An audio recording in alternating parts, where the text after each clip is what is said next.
이사야 64장 말씀입니다. 이제 이사야가 총 66장으로 되어 있는데 드디어 이제 다음 주면은 올해 이사야 다 하고자 했던 말씀을 다 증거할 것 같습니다. 사실 주일날 아침에 강의에 설교하는 것이 더군다나 이렇게 구약 성경 중에서도 이사야 같이 긴 구약 성경을 강의한다는 것이 저는 굉장히 좋은데, 여러분 앉아서 이 자리에 듣는 분들, 이제 믿음 생활한 지 얼마 안 된 분들, 성경을 또 잘 모르는 분들은 좀 어려울 수도 있었는데 여러분이 잘 그를 따라와 주셨고 또 여러분이 반응을 잘 하셔서 오늘까지 이렇게 왔습니다. 그래서 이사야 64장 말씀 오늘 우리가 다 함께 다 읽어봤는데, 이 내용은 신실한, 아주 faithful, believing remnant, 신실한 남은 자들이 구원에 대한 확신의 기도를 하는 모습입니다. 하나님께서 우리를 구원하실 것이다. 하나님께서 분명히 우리를 구원하실 것이다. 그러한 확신 속에서 기도하는 모습이에요. 그래서 여러분이 오늘 이 구원이라는 단어가, 물론 이 64장에서 여기서 말하는 구원이라는 것은 1차적으로 이스라엘 백성들에게 환난 속에서의 구원을 얘기하는 거죠. 그들의 이제 앞으로 닥칠 이스라엘의 그 포로 생활에서 이제 다시 하나님께서 구원하셔서 그들의 본래 땅인 예루살렘으로 다시 돌아가게 하고 회복하는 그 환난 속에서 구원을 얘기하는 것입니다. 그러나 또한 이것은 영적으로 우리에게 영적인 영혼의 구원과 관련된 말씀이기도 합니다. 그래서 여러분이 두 가지 방향에서 다 들을 수가 있어요. 첫 번째로는 여러분이 환난 속에서, 여러분의 삶 속에서 있는 어떤 환난, 그 환난이라는 것은 사실은 하나님의 백성에게 적용되는 환난을 얘기하는 겁니다. 하나님 백성에게 분명히 환난이 있는데, 고난이 있는데, 이런 환난 속에서 여러분이 어떠한 믿음으로 나아가서 기도를 할 것인가, 그렇게 여러분 적용하며 들으시면 되고, 또 아직 여러분이 하나님의 자녀로서 구원받지 못한 사람들, 거듭나지 못한 분들은 내가 어떻게 하면 이 영혼의 구원을 받을 수 있겠는가 하는 그러한 믿음으로 하나님의 말씀을 들으시면 되겠습니다. 자, 1절에서 전체적인 우리가 픽처를 보고 그 다음에 구체적으로 들어가고 그 말씀을 통해서 하나님께서 우리에게 주시는 교훈을 보고자 합니다. 1절에서의 4절 말씀은 하나님의 놀라운 권능으로 하나님의 백성들의 구원을 위해서 중재하시기를 원하기는 기도입니다. 좀 길적이죠. 하나님의 그 놀라운 권능으로, 그냥이 아니라 하나님이 아주 그냥 특별한, 하나님만이 하실 수 있는, 참 신만이 하실 수 있는 그 놀라운 권능으로 하나님의 백성을 구원하시기 위해서 중재해 주시기를 간구하는 모습입니다. 자, 중재라는 단어가 나오는데 잠깐 뒤에서 설명하기로 하고요. 그 다음에 5절에서 7절까지의 말씀은 뭐냐면, 우리가, 그리고 내가 하나님 앞에서 완전한 죄인인 것을 고백하는 것입니다. 철저하게 내가 죄인이다, 이것을 시인하고 고백하는 모습이에요. 그 다음에 8절에서 12절까지는 뭐냐면, 이제 하나님의 은혜로 용서하십시오, 하나님의 은혜로 구원하시옵소서, 이렇게 기도하는 장면입니다. 이 전체적인 큰 맥락 속에 있어요. 자, 근데 우리가 아까 잠깐 나왔던 중재라는 말이 나오는데요. 뒤에도 약간 좀 제가 이 단어가 나오기 때문에 그때 설명하겠지만, 먼저 국어, 중재가 뭔 뜻인지 아마 여러분 궁금할 수 있을 거예요. 중재라는 말은 여러분이 많이 들어오기도 하면서 교회 안에서 많이 듣기도 한 말이지만, 실제로 무슨 뜻입니까? 이렇게 물어보면 정확하게 표현 못 하는데, 또 막 복잡하게 또 설명하는 분이 있는데, 간단하게 하면은 뭐냐면, 성경에서 말하는 이 중재라는 것은 때로는 하나님을 향하여, 하나님과 우리 사이를 향하여, 또는 하나님께서 우리를 위해서 누구 앞에 개입하시는 것입니다. 즉 하나님께서 우리를 위해, 나를 위해 개입해 주시는 것을 중재라고 합니다. 영어로는 intercession이라고 해요. intercession. 그것이 중재예요. 근데 영어로 intercession 물어봐도, 어제 제가 통역을 하는 강은이한테 물어봤더니 정확한 뜻을 모르더라고요. 그만큼 이 단어가 사실은 쉬운 단어는 아니에요. 중재라는 단어가. 그래서 이 의미, 성경에서 쓰일 때는 하나님께서 하나님의 백성들을 위해서 개입해 주시는 거예요. 하니까. 그래서 여러분 중재기도, 중보기도 이런 말 하시죠, 그죠? 그게 중재. 우리의 참된 중보자는 예수님 한 분밖에 없죠. 하나님과 우리 사이에 참된 중보자는. 자, 1절에서 4절까지 말씀 먼저 우리가 좀 보도록 하겠습니다. 1절에서 4절까지 말씀, 아까 말씀드린 대로 하나님의 놀라운 그 엄청난 권능으로 하나님의 백성을 구원하시기 위해서 중재해 주십시오. 개입하여 주십시오. 이렇게 지금 간구하는 거예요. 근데 1절에서 2절 말씀을 보면은 이런 말씀이 있습니다. 그 하나님의 놀라운 권능이라는 의미가 뭐냐면 주는 하늘을 가르고, 이 하늘을 가르고는 찢는다는 뜻이에요. 정확한 그 단어는, 원래 단어는 하늘을 찢고, 하늘을 가르고 강림하시고 주 앞에서 산들이 막 떠는 거예요. 산들이 진동하시기를, 불이 섭을 사르며 불이 물을 끓음 같게 하시옵소서. 그러니까 하나님이 그냥 나타나는 것이 아니라 아주 놀라운 권능으로 이렇게 나타나 주시옵소서. 여러분 이 찬양 아실 거예요. 오소서 주님의 성령, 진리의 성령님 하늘 가르고 임하소서. 이 찬양도 있죠. 그분이 뭐 어디를 봐서 그 가사를 썼는지 모르겠지만 어쩌면 이 부분을 보고 하지 않았을지 모르겠어요. 워낙 근데 주는 하늘을 가르고 강림하시고 주 앞에서 산들이 진동하기를. 즉 하늘을 가는 이 모습은 여러분이 어떤 모습이냐면은 마치 하나님께서 하늘의 커튼을 확 열고 내려오시는데 그 산들이 이 장애물을 표현을 하는 거예요. 장애물들, 뭐 산 같은 것들 엄청난 히말라야 이런 거 생각하시면 돼요. 그것들을 싹 제거해 버리시고 날려버리시고 임하여 주시옵소서. 지금 엄청난 권능으로 하나님께서 나타나 주시는 거예요. 자, 그런데 이렇게 놀라운 권능으로 나타나시기를 원하시는 목적이 있습니다. 그 목적이 바로 2절에 나오는 거예요. 2절 중간에 주의 원수들이 주의 이름을 알게 하시옵소서. 우리가 쉽게 넘어갈 부분이 아니에요, 이거요. 하나님께서 지금 기도하는 사람이, 이스라엘 백성들이 하나님 앞에 기도를 하는데 이렇게 놀라운 권능으로 나타나시기를 원하시는 목적은 뭐냐면 바로 주의 이름을 만방에 알리시옵소서.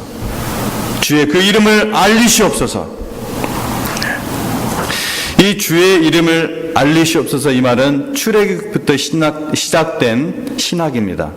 그래서 구약 전체에 이르는 메시지예요. 주의 이름을 알리시옵소서. 출애굽기 3장 14절부터 나오죠. 제가 그 이집트 땅에 들어가서 그 이스라엘 백성들에게 도대체 당신을 무엇이라고 그들에게 소개합니까? 하니까 그때 하나님께서 나는 스스로 있는 자이다. I am that I am. I am that I am. 나는 나다. 나는 스스로 있는 자다. 그걸 밝히시면서 15절에서 뭐라고 얘기합니까? 그 이름을 밝히십니다. 여호와. 하나님을 표현하는 여러 가지 이름들이 있는데 그 이름을 얘기하시는 거예요. 3장 15절에서 이 여호와의 이름을 영원한 이름으로 기억하라. 그리고 또 뭐라고 합니까? All generations, 온 세대, 모든 오는 세대에 이 이름으로 기억하리라. 반복되는 말이죠. 강조하고 계시는 것입니다. 그래서 이 여호와 이름을 계속해서 온 만방에 왜 알립니까? 알려서 뭐 하는 거예요? 창세기 12장에 아브라함을 하나님께서 택하셔서 말씀하셨던 그 목적이 이루어지게 하시는 거죠. 아브라함을 택하셔서 뭐랍니까? 내가 너를 택해서 큰 민족을 이루고 너로 말미암아 만민이 복을 얻게 하겠다. 이 말이에요. 그래서 그런 의미에서 주의 이름을 알린다는 것은 굉장한 큰 신학적인 의미가 있습니다. 구약 전체에 흐르는 의미예요. 그래서 하나님의 놀라운 권능으로 나타나시옵소서. 그래서 사람들이 깜짝 놀라게 하시옵소서. 이런 정도가 아니라 하나님이 참 하나님이심을, 오직 여호와 하나님만이 참된 주님이심을 만방에 알리시옵소서. 그거 얘기하는 거예요. 이 2절의 내용이 뒤에 전개되면서 나중엔 목적까지 이제 나옵니다. 그 부분은 좀 뒤에서 보도록 하겠습니다. 자, 3절에서 4절 말씀, 이 말씀 좀 보도록 하겠습니다. 이거는 기도 가운데 하나님께서 옛날에 중재해 주셨던 것을 기억을 하는 거예요. 지금 1절에서 2절은 그렇게 중재하여 주시옵소서, 강림하셔서 그렇게 중재하여 주시옵소서 하는데, 그거 하면서 뭘 얘기하냐면 3절 4절에서는 옛날에 하나님께서 그렇게 놀라운 권능으로 나타나셨던 것을 뭐 한다고요? 기억하는 겁니다.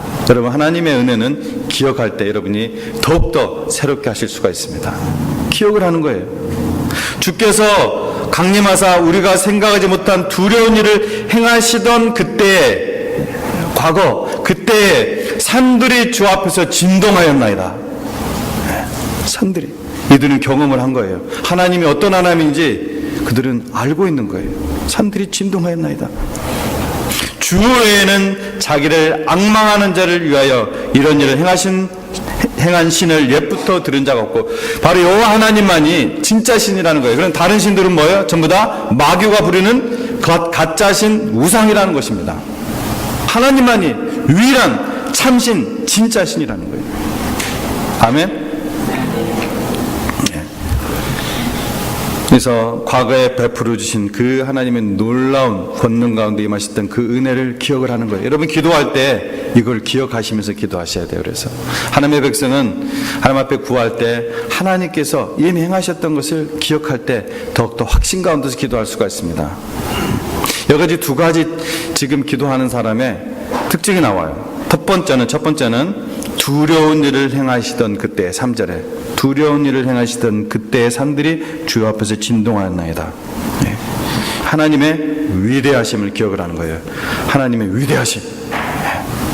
뭡니까? 그 위대하심 속에서 여러분, 너무나 위대한 어떤 광경을 보면 마음이 어떤 마음이 들어요? 두려워지죠. 막 가슴이 쪼그라들어요. 너무나 엄청난 위대한 광경을 보면은. 그런 거예요, 지금. 하나님의 그 위대하심을 기억하고 경외하는 자세, 기도하는 자세입니다. 경외하는 자세, 하나님의 위대하심을 기억하며, 두 번째로 4절에 나옵니다. 또 다른 자세가 주 외에는 자기를 앙망하는 자를 위하여 이런 일을 행하시는 예부터 들은 자 없고, 누구에게 이런 일을 행하셨어요? 여호와 하나님을 앙망하는 자를 이런 일을 행하셨습니다. 아무한테 행하는 게 아니에요. 오직 여호와를 앙망하는 자를 위하여 행하셨다는 거예요. 그걸 기억하는 거예요. 여러분, 앙망한다는 뜻이 무엇입니까? 앙망하다. 좀 어려운 말이죠. 그 단어도, 한국말 자체도. 뭘 간절히 기대하면서, 바라면서 기다리는 자세입니다. 오직 그분만을 기대하면서, only 그분만을 기대하면서, 바라면서 기다리는 거예요. 그러니까 여기에는 두 개의 기자가 들어가요. 기대하면서 기다리는 거예요. 기대하면서 기다리는, 그냥 기다리는 게 아니라 목적이 있는 거죠. 기대하면서 기다리는 거. 그러니까 여기는 당연히 인내가 필요하겠죠. 앙망하는 자는 반드시 인내가 필요합니다. 여호와를 앙망하는 자는 인내가 필요해요. 그것이 또한 믿음입니다. 그것이 믿음이에요. 나는 믿음이 있는데 앙망할 수 없다. 나는 믿음이 있는데 내 성격상 참지 못한다. 말이 안 되는 거예요. 그래서 여호와 하나님께서, 그래서 하나님께서 더 기다리게 만드는 거예요. 더 앙망하게 만드는 거예요. 믿음으로. 여러분, 로마서 5장 3절에서 4절 보면은 사도 바울이 이런 말을 합니다. 우리가 환난 중에도 기뻐한다고 했어요. 기뻐한다. 환난 중에도 기뻐한다. 세상 사람들은 이해할 수 없는 말이죠.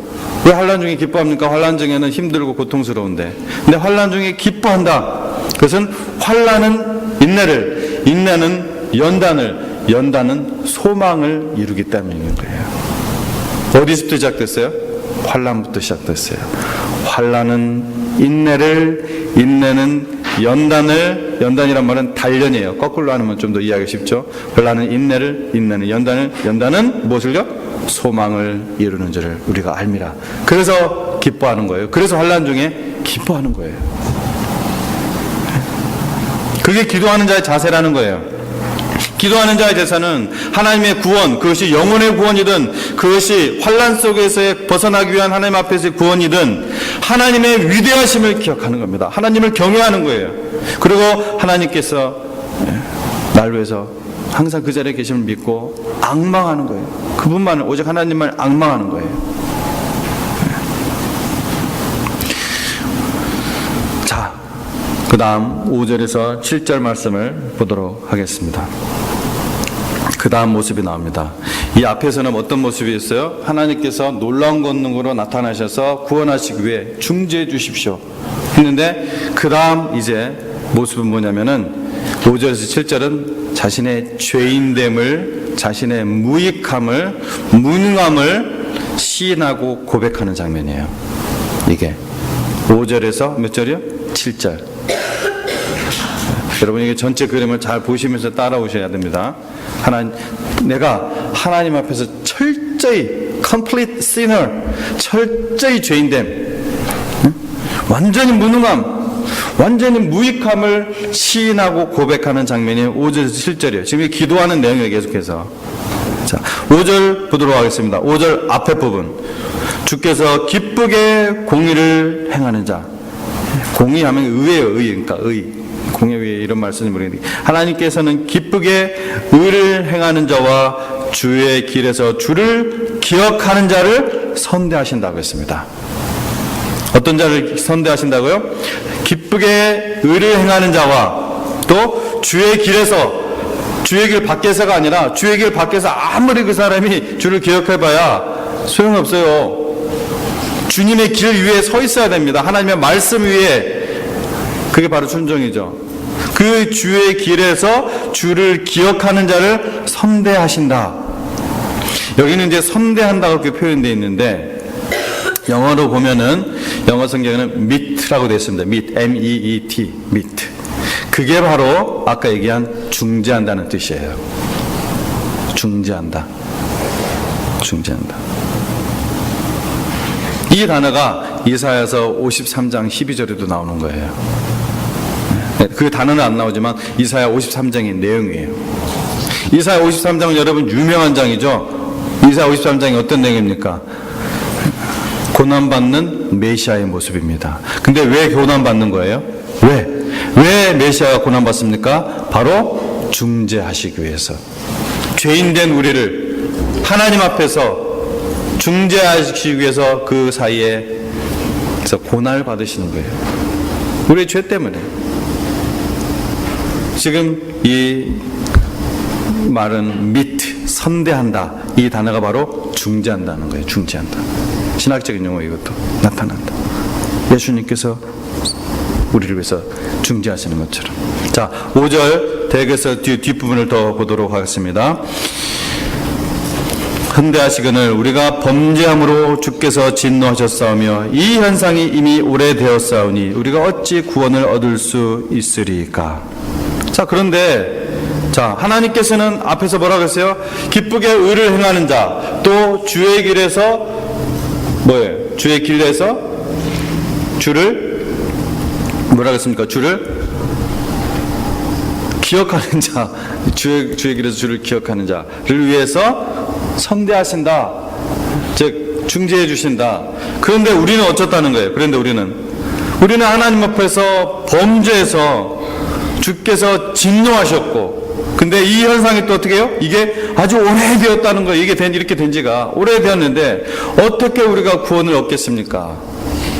어떻게 우리가 구원을 얻겠습니까? 주께서 의인은 그렇게 행하시는데 우리는 죄인입니다. 우리는 죄인입니다. 어떻게 우리가 구원을 얻을 수가 있겠습니까?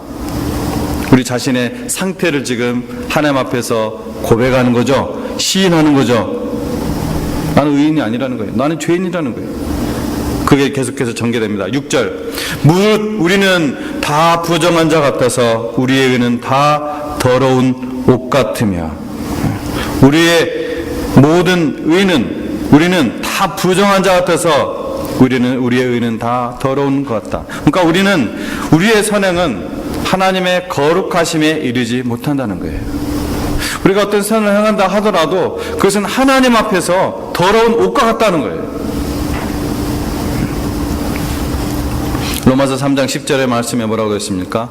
의인은 없다. 한 사람도 없다. 하나님 앞에서. 3장 20절에 뭐라고 합니까? 행위로 하나님 앞에 의롭다 하심을 얻을 육체가 없다. 계속해서 얘기하고 있는 거예요. 로마서에서. 그 말이 어디에서 근거한 거예요? 이 구약적인 신학 속에서 계속 나오는 거예요. 구약의 배경 속에서. 우리 하나님 앞에서 철저한 죄인이라는 거예요. 그래서 자기의 의나 자기의 선행으로 하나님 앞에 설 육체는 한 명도 없다는 것을 고백하는 겁니다. 왜? 왜 그래요? 사람이 보기에는 그 사람이 정말 선한 사람 같고 정말 덕망이 높은 사람 같지만 하나님 앞에서는 죄인인 거예요. 왜요? 하나님의 지극히 끝이 없는 그 거룩하심 때문에 그런 것입니다. 우리의 속, 마음까지 순간의 찰나의 움직임까지 다 살피시는 그 하나님은, 그 거룩하신 하나님은 우리가 측량할 수 없는 그러한 거룩하심입니다. 우리의 차원을 넘어서는 거예요. 그 사람이 그냥 이 땅에서 잘 살고 싶다면은 덕망 있게 존경받으며 살기는 것이 그것으로 끝, that's it. 그렇다면은 잘 사는 거예요, 그 사람은. 그러나 하나님 나라의 기준에는 절대로 못 미칩니다. 하나님 나라에 들어오려면은 하나님 나라의 법을 따라야 될 거잖아요. 하나님 나라의 법은 안 돼요, 그 법으로는. 인간의 선행으로는.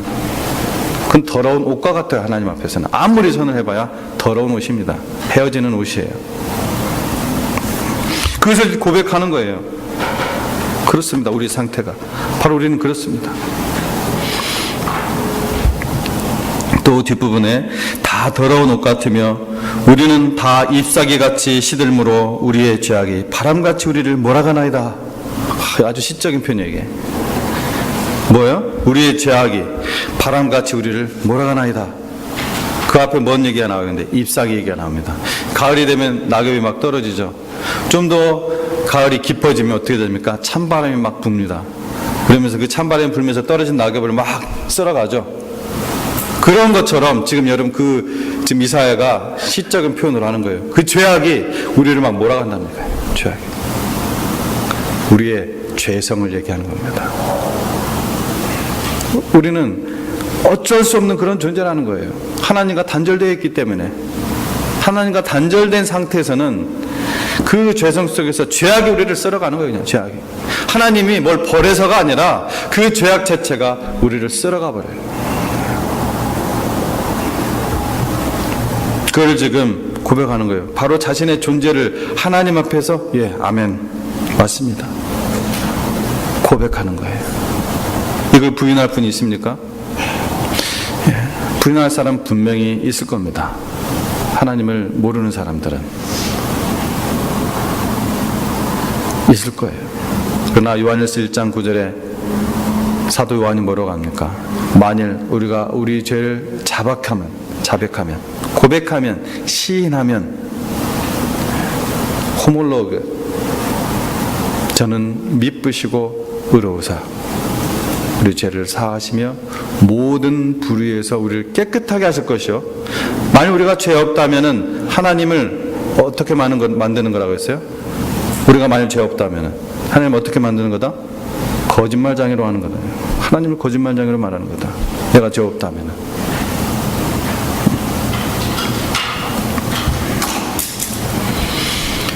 우리는 스스로 우리의 죄를 해결할 수 없는 아주 무기력한 존재예요. 무능한 존재예요. 무익한 존재예요.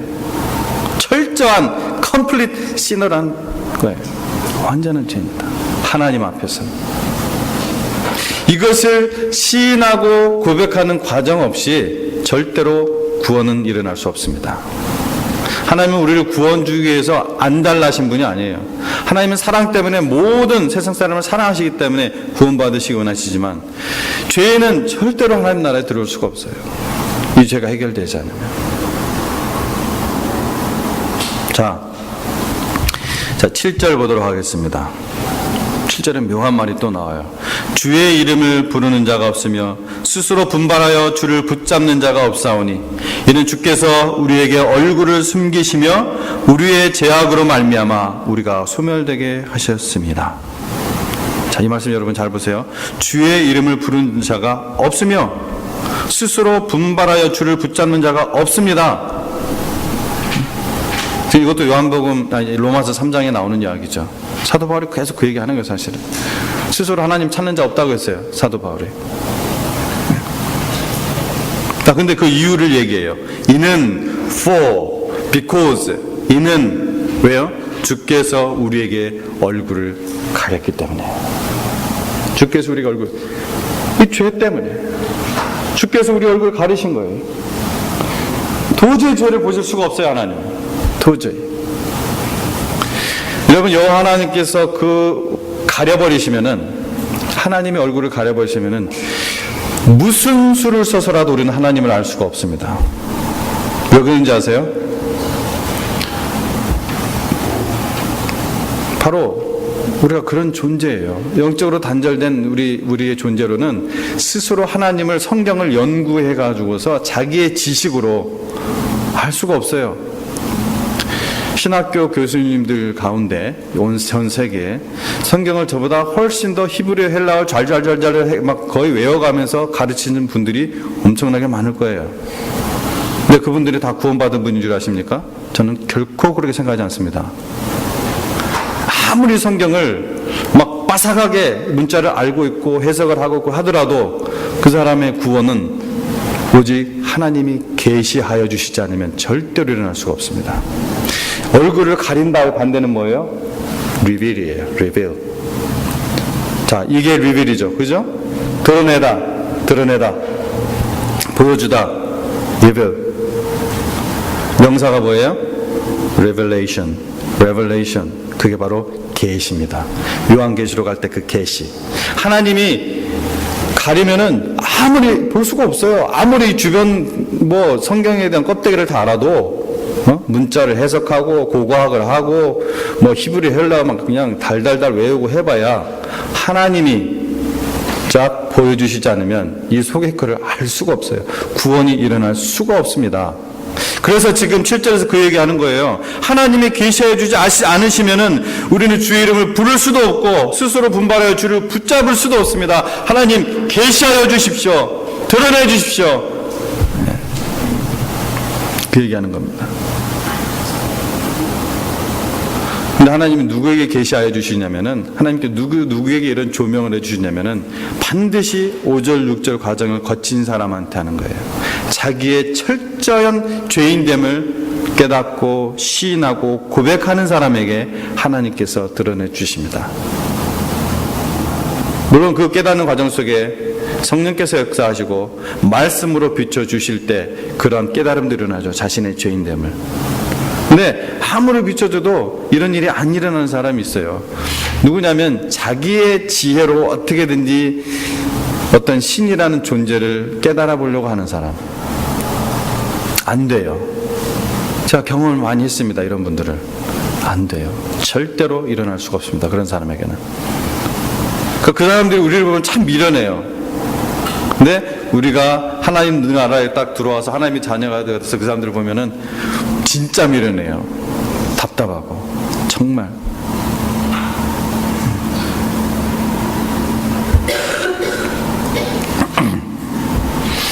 이게 바로 구원받을 자의 태도예요. 구원받을 자의 태도. 그래서 구원이라는 것은 다시 두 가지로 얘기합니다. 지옥에서 영생으로의 그 구원을 얘기하는 거고, 또 하나는 환난에서의 구원을 얘기하는 거. 두 가지를 다 볼 수가 있어요. 하나님 앞에서 우리가 정말 그런 구원을 받으려면은 이 구원받을 자의 태도가 반드시 전제돼야 되는데, 왜 그러냐면요, 하나님은 그 진심을 보기 때문에 그래요. 우리 중심을 딱 뚫어서 보기 때문에 속일 수가 없어요. 하나님 앞에서 속일 수가 없어요. 그래서 하나님 앞에서는 우리가 꼼짝 못하는 거예요. 그 부분에 있어서. 여러분, 내가 하나님 앞에서 정말 철저한 죄인입니다. 무익한 종입니다. 이것을 고백하지 않으면은 하나님 백성이, 하나님께서 그렇게 하겠어요. 너는 무익한 종이다. 내가 무익한 종임을 먼저 하나님 앞에 진심으로 고백하지 않으면은 하나님이 우리에게 말씀하십니다. 나에게 말씀하십니다. 너는 무익한 종이다. 그 두 가지 차이점을 볼까요? 마태복음 25장 30절에도 무익한 종이 나오고요. 그 다음에 누가복음 17장 10절에도 무익한 종이 나와요. 똑같은 무익한 종이에요. 단어 하나 안 틀려요. 근데 마태복음 25장에 나오는 그 무익한 종하고 누가복음 17장에 나오는 그 무익한 종은 완전히 달라요. 마태복음 25장에 나온 30절에 나오는 그 무익한 종은 하나님께서 말씀하시는 거예요. 넌 무익한 종이다. 그러면서 뭐라고 합니까? 쫓아냅니다. 쫓아내요. 밖에서 슬피 울며 이를 갈미 있을 것이다. 무서운 말이에요. 달란트 얘기예요. 마태복음 25장에 5달란트, 2달란트, 1달란트. 근데 1달란트 받은 자의 태도가 어땠어요? 하나님의 그 주인에 대한 태도가. 그 주인은 당연히 하나님이죠. 비유를 하신 거죠. 하나님은 하드맨입니다. 주인은 하드맨입니다. 없는 데서 거두시고 뭐 이런 얘기를 하는 거예요. 모르겠어요. 자기는 1달란트밖에 없습니까? 속에 쓴뿌리가 생겨가지고 그런 말을 가지는지 모르겠어요. 그러나 1달란트, 5달란트 받은 사람은 그만큼 5달란트만큼 충성해야 돼요. 할 일이 훨씬 많아요. 책임도 훨씬 많고. 받은 거 감사하면서 그거 했으면은 되죠. 5달란트 받은 사람이 4달란트만 남겼어도 이거는 하나님 앞에서 칭찬받은 일이 아니에요. 네. 1달란트. 그러니까 일하지도 않고 그냥 땅속에 파묻어 놓고 팅가팅가 놀다가 주인 오니까 그걸 꺼내서 주는 거죠. 그 주인이 뭐라고 합니까? 이거 은행에다 넣었으면 이자라도 받을 수 있을 거다. 그런 비유를 해요. 예수님이. 은행에다 넣었으면. 그러면서 이 무익한 종아. 근데 누가 보면 17장에 나오는 그 종은 뭡니까? 주인을 위해서 종으로서 일을 하는데 그 당연한 일이에요. 내가 종으로서. 근데 그것이 내가 그 앞에서 뭐 뽐내고 대우받을 일이냐고요. 오히려 너희는 나는 무익한 종입니다 하고 고백해야 될 거 아니냐. 예수님이 하신 말씀이에요. 그게. 그래서 뭘 보냐면은 하나님은 그만큼 우리의 태도를 봐요. 그래서 저는 굉장히 많이 얘기해요. 인간관계에서도 그렇고 하나님과의 관계에서도 그렇고 그 사람 태도를 제가 굉장히 많이 봅니다. 태도. 그 사람의 성경 지식이 없어도 돼요. 사실은. 그 사람의 태도가 하나님 앞에서 지금 태도, 사람 앞에서의 태도가 정말 이런 못된 태도가 아니면은 반드시 그에게 은혜가 있어요. 은혜를 베풉니다. 하나님께서 알게 하시고 깨닫게 하시고 시작을 하면 돼요. 그런 태도가 없으면 그 사람에게는 구원이 일어나지가 않아요. 굉장히 중요합니다.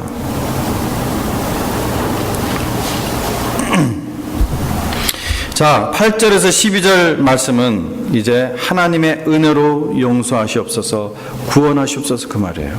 하나님의 은혜로 용서하시옵소서, 구원하시옵소서. 그러나 여호와여, 이제 주는 우리 아버지니시다. 우리는 진흙이요 주는 토기장이시니 우리는 다 주의 손으로 지으신 것이니다. 이 8절은 환난 가운데는 이스라엘이 하나님께 간구할 수 있는 유일한 근거는 뭐라는 거예요? 하나님과 우리와의 관계입니다. 우리가 비록 우리의 죄 가운데서 소멸하고 죽게 되었지만은 하나님 당신은 우리의 뭐라고 했어요? 아버지라고 했어요. 우리 아버지십니다. 우리는 진흙이고 당신은 토기장이십니다. 뭐라는 거예요? 창조주십니다. 하나님께서 저를 만드셨잖아요.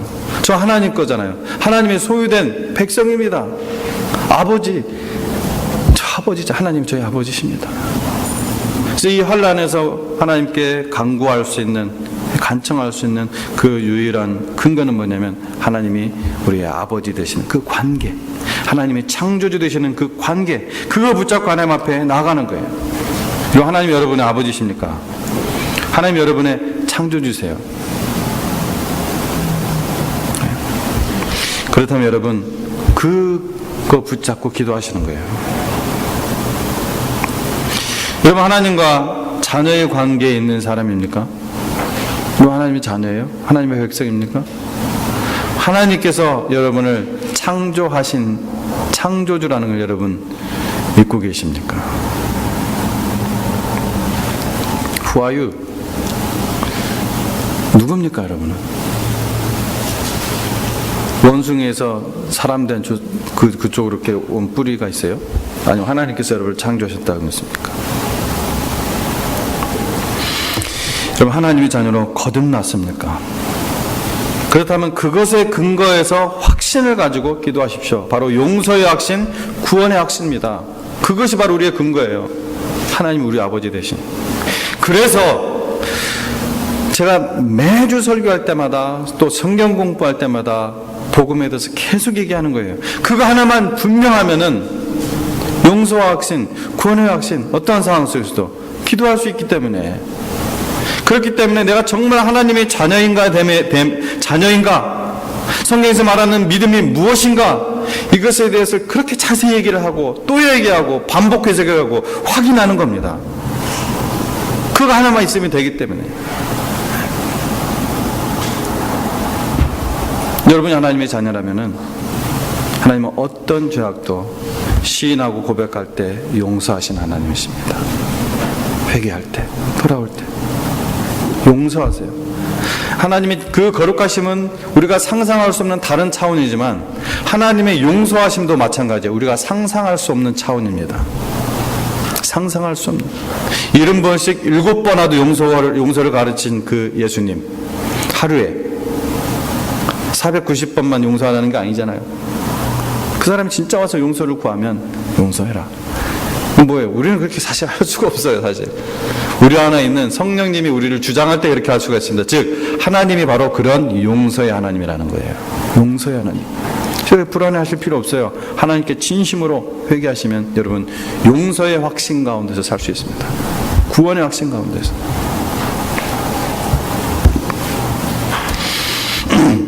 여러분이 아직 거듭나지 못했다면은 여러분 인생의 가장 우선순위는 지금 뭐냐면 하나님과의 관계입니다. 하나님의 자녀의 관계에 들어가는 거. 다른 거 없어요.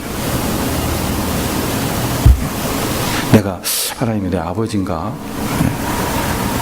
여러분이 아버지, 여러분 어머니를 이분이 내 정말 아버지인가? 이분이 정말 내 어머니인가? 맨날 그런 불안한 관계 속에서 산다고 생각해보죠. 어떻게 이게 건강한 관계가 될 수가 있습니까? 맨날 오해하죠.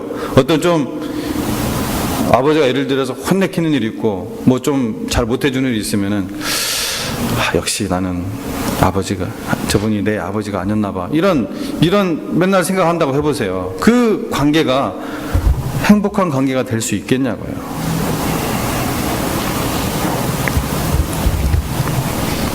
자, 9절에 여호와여 너무 분노하지 마십시오. 죄악을 영원히 기억하지 마십시오. 우리의 죄악을 영원히 기억하지 마시라는 거예요. 영원히 기억하지 마십시오. 이 말은 뭐냐면 우리의 죄악을 기억은 하시되 영원히는 기억하지 마십시오. 이런 얘기가 아니에요. 우리의 죄악을 영원히 기억하지 마십시오. 지금 제 하나님 앞에 정말 시인합니다. 고백합니다. 회개합니다. 영원히 기억하지 마십시오. 근데 하나님 바로 그런 분이에요. 하나님 오늘 우리가 아까 시편 103편도 읽었지만 교동문 읽을 때 읽었지만 동에서 서가 먼 것 같이 동과 서가 만날 수 있어요. 예, 끝없잖아요. 그죠? 여러분 지구 생각하면 안 돼요. 우주를 생각해 보세요. 지금 동에서 쭉 가면 뭐 다시 만난다 이런 생각하시면 안 돼요. 동에서 서 먼 것 같이 하나님 앞에 회개한 그 죄는 하나님께서 기억지 않는다는 거예요. 다시는 내가 기억지 않는다. 하나님 앞에 회개한 자는 절대로 기억하지 않는다. 우리가 주님 재림하시기 전까지 늘 기도하며 살아야 하는 이유 중에 하나예요. 회개를 어떻게 합니까? 하나님 앞에 기도할 때 회개하는 거죠. 건성건성 할 수 있나요? 회개하죠. 회개는 뭡니까? 고백하고 뉘우치고 주님께 돌아서는 게 회개잖아요. 거기까지가 회개잖아요. 하나님 앞에 기도해야죠. 진심으로.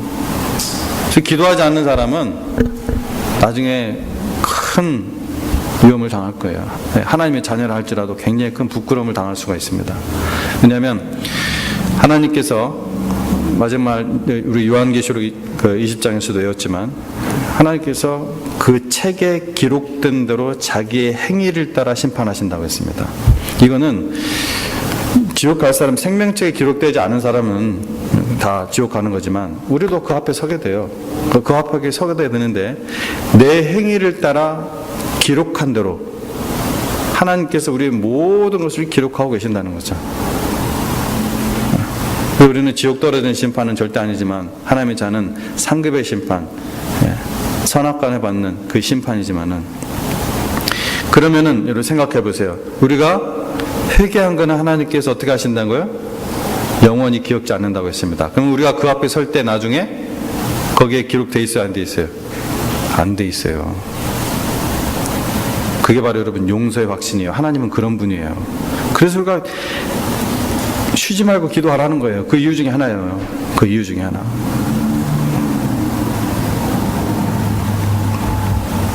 회개하십시오. 하나님은 우리의 회개한 죄를 영원히 기억지 않는다고 하셨습니다. 그러면서 우리는 어떻게 돼요? 주님의 형상을 닮아가는 거예요. 주님의 형상을 닮아갑니다. 주님의 그 형상 닮아간다는 게 제가 입에 담기도 너무나 이거는 감격스러운 말이지만 하나님께서 처음부터 그렇게 지으셨잖아요. 하나님의 형상을 따라 우리가 우리의 모양대로 우리의 형상대로 사람을 만든다고 하셨어요. 그 하나님의 형상을 우리가 닮아가는 거예요. 이거는 천사도 흠모하는 겁니다. 천사도 흠모하는 거예요. 우리 사람 극호의 생기를 흙으로 사람을 주시고 극호의 친히 생기를 불어넣어서 생명이 되게 하신 이 사람만이 가지고 있는 엄청난 특권이에요. 우리가 그 나라 들어가면, 그 영혼 하나 들어가면 천사가 우리를 수종할 겁니다. 그게 성경의 기록이에요.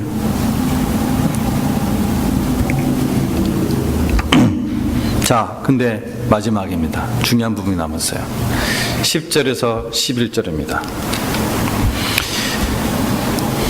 주의 거룩한 성읍들이 광야가 되었으며 시온의 광야가 되었으며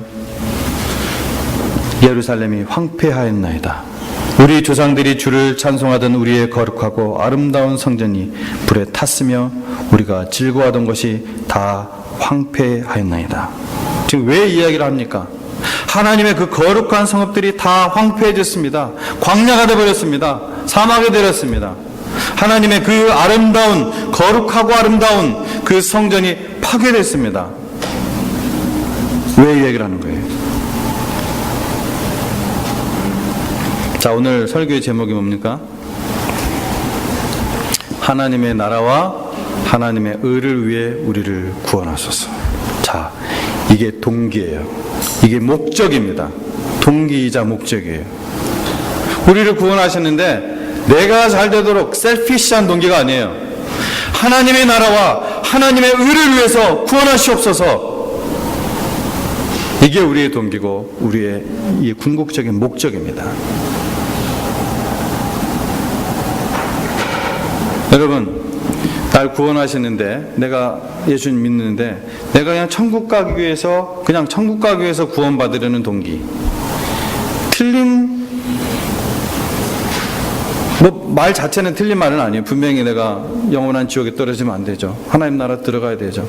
근데 이것이 같은 말이라도 이게 달라요. 태도나 동기가 다를 수가 있어요. 그런 사람이 엄청나게 많아요. 지금 예배당 안에. 천국 가기 위해서 예수님 믿고 나중에 지옥 가면 안 되니까. 이게 뭐예요? 셀피시한 동기입니다. 여러분, 하나님의 나라와 하나님의 의를 위해서 하나님 우리를 건지십니다. 여러분, 이 말은 제가 나중에 또 이거 가지고 말씀을 전할 기회가 있을 거예요. 로마서 1장에 분명히 드러나요. 이 불의한 세상 속에서 하나님의 의인으로 우리를 만드시는데 하나님께서 뭐래요? 하나님의 의를 드러내시기 위해서 하십니다. 하나님의 의를 드러내기 위해서. 이게 성경 전체에서 흐르고 있어요. 예를 들면요, 어떤 사람이 기도를 해요. 그 기도의 동기가 셀피시한 것이면은, 즉 하나님의 나라와 하나님의 의를 위한 것이 아니면요, 그 사람은 후에 그 기도한 제목이 이루어지면은 은혜를 잊어버려요. 은혜를 잊어버려요. 그럼 결국 그게 뭡니까? 그건 축복이 아니라 저주입니다. 저주예요. 무서운 거예요, 그게. 결국은 사실 그래서 우리가 하나님 앞에 기도 나갈 때 이러한 기도를 나가게 하는 이유, 하나님의 나라와 하나님의 의를 위해서 기도하게 하는 이유는 결국은 뭐냐면 그렇게 돼야지 나에게도 선이 되기 때문에 그래요. 그게 나에게 선입니다. 내가 따먹은 선악과는 결코 선을 이룰 수가 없어요. 그러나 하나님의 뜻대로 이루는 선은 결국 나에게 선이 돼. 그것이 바로 로마서 8장 28절에서 얘기하는 거예요. 하나님을 사랑하는 자, 곧 그 뜻대로 부르심을 입은 자들에게는 하나님의 모든 것을 합력하여 선을 이루게 하신다는 겁니다. 그 말씀을 잘 묵상해 보세요. 이런 구원을 모르니까 6일 동안은 자기 마음대로 살고 주일날은 와가지고서 그냥 예배 드리는 모양으로 살고 또 6일 동안은 또 세상 사람 같이 살고 전혀 구분이 안 되게 하나님의 나라와 하나님의 의를 위한 구원이라면은 그렇게 될 수가 없어요. 내가 하나님 앞에서 어떤 것을 이루어달라고 기도했을 때 그것이 하나님의 나라와 하나님의 의를 위한 기도였다면은 그는 하나님의 은혜를 기억하고 결국은 하나님 앞에서 그것을 다시 쓰임받도록 하게 합니다. 이것이 선이에요. 그렇지 않으면 그건 부패된 거예요. 저주예요. 하나님의 저주의 굴근. 거기에서 그냥 썩습니다. 영적으로. 이게 굉장히 무서운 거예요. 이게. 그게 아주 만연되어 있어요. 만연되어 있어요. 지금 전 세계 교회 안에. 진짜 교회의 지체들이 아니죠. 그래서 예수님께서 오셔서 하신 말씀이 뭡니까? 그러므로 너희는 먼저 하나님의 나라와 하나님의 의를 구하라 하신 것입니다. 먼저, 가장 먼저. 여러분 시편 23편 잘 아시죠? 여호와는 나의 목자시니 내게 부족함이 없으리로다. 그가 나를 푸른 초장에 누우시며 쉴 만한 물가로 인도하신도다. 3절에 뭐라고 되어 있어요?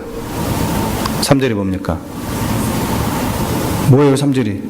그 다음 나오는 거. 주의 이름을 위하여 의의 길로 인도하시는도다. 주의 이름을 위하여 의의 길로 인도하시는도다. 무엇을 위해서요? 주의 이름을 위해서. 어디로요? 의의 길로 인도하십니다. 그 말씀이 그 시편의 그 3절 그 하나가 다 얘기해 주고 있어요. 그 지금 제가 얘기한 거를. 바로 그런 고백을 하는 사람이 1절 고백을 할 수 있는 거예요. 여호와는 나의 목자시니 내가 부족함이 없으리로다. I shall not want. 나는 더 이상 이게 내게 혹은 내가 부족함이 없으리로다. 이 말이 조금 사실 전달이 분명히 안 돼요. I shall not want예요. 여호와가 나의 목자시면은 더 이상 나는 바랄 것이 없다 이런 뜻이에요. 그게 더 이상 바랄 것이 없다. 내가 뭐 더 필요해? 여호와가 나의 목자신데 그 얘기예요 지금. 그것이 3절 속에 나옵니다. 주의 이름을 위해서 바로 여호와 하나님의 그 이름을 위해서 우리를 의의 길로 인도하십니다. 여러분 시편 34편 15절 말씀에 주의 눈은 의로운 자들 위에 머무르며 그분의 귀는 그들의 부르짖음에 열려 있도다 이렇게 얘기하고 있습니다. 지금 오늘 말씀은 하나님의 나라를 위하여 하나님의 의를 위해서 우리를 구원하소서 이렇게 기도를 하고 있는 거예요. 여러분이 지금 어떤 기도를 하나님께 드리고 있습니까? 무엇을 바라고 있습니까? 그것이 무엇이 됐든 하나님의 나라와 하나님의 의를 위한 동기와 목적이 되십시오. 그리고 여러분이 지금 어떤 상태에 있든지 용서의 확신과 구원의 확신 가운데서 기도하시기 바랍니다. 만일 여러분이 하나님의 자녀라면. 그러나 만일 여러분이 아직 하나님의 거듭난 자녀의 관계에 있지 않다면 여러분의 가장 모든 것 인생의 목표는 바로 하나님과의 자녀의 관계 속에 들어가는 이것이 넘버원이 돼야 돼요. 그래야 그 다음으로 갈 수가 있습니다.